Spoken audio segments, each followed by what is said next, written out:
ಎಲ್ರಿಗೂ ನಮಸ್ಕಾರ. ನಾನು ನಿಮ್ಮ ಪ್ರೀತಿಯ ನವೀನ್ ಕುಮಾರ್.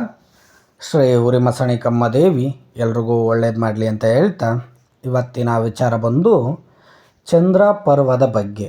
ಯಾರಿಗೆ ಈ ರೀತಿಯಾಗಿ ಚಂದ್ರ ಪರ್ವ ಇರುತ್ತೋ ಅವರ ಮನಸ್ಸು ಸ್ವಲ್ಪ ವಿಶಾಲವಾಗಿರ್ತಕ್ಕಂಥದ್ದು. ನೋಡಿ, ಇಲ್ಲಿ ಚಂದ್ರ ಪರ್ವದಲ್ಲಿ ಎಲ್ಲೂ ಜಾಸ್ತಿ ಗೆರೆಗಳಿಲ್ಲ. ಸೊ ಅವ್ರದ್ದು ಈಕ್ವಲ್ ಆಗಿದೆ. ಸೊ ಈ ರೀತಿಯಾಗಿ ಈಕ್ವಲ್ ಇತ್ತು ಅಂತಂದಾಗ ಅವರ ಮನಸ್ಥಿತಿ ಕೂಡ ಅದೇ ರೀತಿಯಾಗಿ ಶಾಂತ ಸ್ವಭಾವದಿಂದ ಇರುವಂಥದ್ದು. ಕೆಲವರದ್ದು ಬಂದಾಗ ನೋಡಿದಾಗ ನಮಗೆ ಅದು ಸ್ವಲ್ಪ ಸಿಕ್ಕಾಪಟ್ಟೆ ಇದಿರ್ತಕ್ಕಂಥದ್ದು. ಏನು ಅಂತಂದರೆ ಗೆರೆಗಳು ಜಾಸ್ತಿ ಇರ್ತಕ್ಕಂಥದ್ದು, ಸ್ವಲ್ಪ ರಫ್ನೆಸ್ ಜಾಸ್ತಿ ಇರೋದ್ರಿಂದ ಆ ರೀತಿಯಾಗಿ ಮನಸ್ಸು ಚಂಚಲತೆಯಲ್ಲಿ ಇರ್ತಕ್ಕಂಥದ್ದಾಗಿರುತ್ತೆ.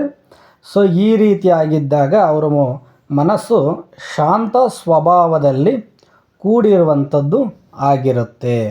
ಸೊ ಇದು ಬಂದು ಚಂದ್ರ ಪರ್ವದ ಬಗ್ಗೆ ನಾನು ನಿಮಗೆ ಇವತ್ತು ತಿಳಿಸ್ಕೊಟ್ಟಿರೋದು. ಸೊ ನಾನು ಹಾಕುವಂಥ ಪ್ರತಿಯೊಂದು ವಿಡಿಯೋ ಸಹಿತ ಇದೇ ರೀತಿಯಾಗಿ ಹಸ್ತ ಸಾಮುದ್ರಿಕೆಯಲ್ಲಿ ನಡೆಯುವಂಥದ್ದು.